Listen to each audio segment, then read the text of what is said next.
Malam itu, Selat Sunda kembali sunyi, terlalu sunyi. Tak ada suara burung laut, tak ada riak ombak kecil yang biasa memecah gelap. Langit di atas Samudra Jaya berwarna ungu kehijauan, dan di kejauhan, cahaya samar dari laut tampak berdenyut pelan seperti detak jantung. Raka duduk di ruang kontrol, menatap layar sonar yang terus bergetar dengan pola aneh. Ini bukan gempa, gumamnya, tapi seolah ada sesuatu yang bernafas di bawah kita. Sinta berdiri di sampingnya, wajahnya pucat. Sejak kita kembali dari penyelaman itu, laut berubah.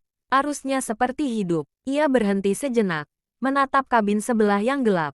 Dan Arman belum bicara sepatah kata pun sejak tadi siang. Tanda hubung, tanda hubung, tanda hubung. Bisikan di antara ombak. Tengah malam, Sinta mendengar suara dari di atas. Samar, seperti nyanyian perempuan yang datang dari jauh. Ia naik perlahan, diterangi lampu redup dari menara kapal. Di ujung geladak, Arman berdiri menatap laut, tanpa baju selam. Hanya tubuhnya yang kini berkilau halus di bawah cahaya bulan. Kulitnya tampak aneh, sedikit berpendar kehijauan. Arman, panggil Sinta pelan. Ia menoleh, dengan mata yang kini sepenuhnya hijau bercahaya. Tatapannya kosong, tapi damai, seperti seseorang yang sedang bermimpi. Lebih besar dari, dia memanggilku, katanya lirik. Sundapura sudah bangun, gerbang selatan akan terbuka malam ini. Sinta menelan ludah. Arman, dengarkan aku, kau harus. Sebelum ia sempat menyelesaikan kalimatnya, laut di bawah mereka bergemuruh. Ombak meninggi tanpa angin. Dari kejauhan, muncul pusaran besar di permukaan air, perlahan berputar, mengeluarkan cahaya zamrud dari dasar laut. Raka berlari ke des sambil berteriak, menjauh dari tepi. Itu bukan arus normal, namun Arman justru melangkah mendekat ke tepi kapal, seolah tertarik oleh kekuatan tak terlihat. Tanda hubung, tanda hubung, tanda hubung. Gerbang selatan, pusaran itu terus membesar. Dari pusatnya muncul pilar cahaya hijau keemasan yang menembus langit malam. Air di sekitarnya mendidih.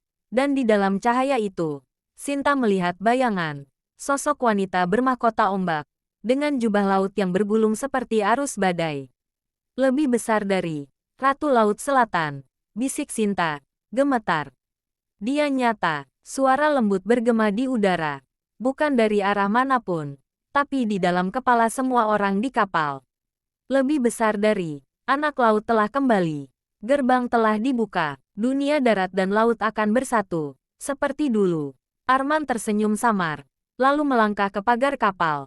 Raka menjerit, Arman, jangan. Tapi Arman sudah melompat, masuk ke dalam pusaran cahaya. Sinta menjerit, berlari ke tepi.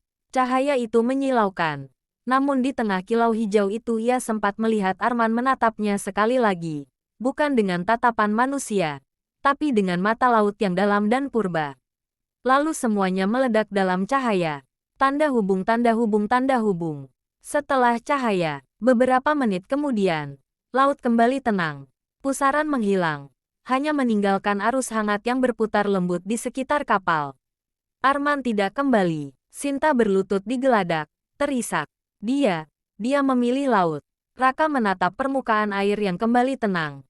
Tapi sesuatu di dalam dirinya tahu, ini belum berakhir. Karena sonar kembali berbunyi, memancarkan pola baru, gelombang berulang yang membentuk huruf kuno.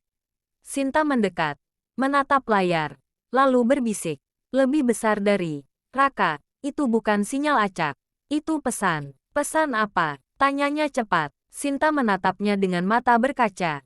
Lebih besar dari, dia bilang, gerbang telah terbuka.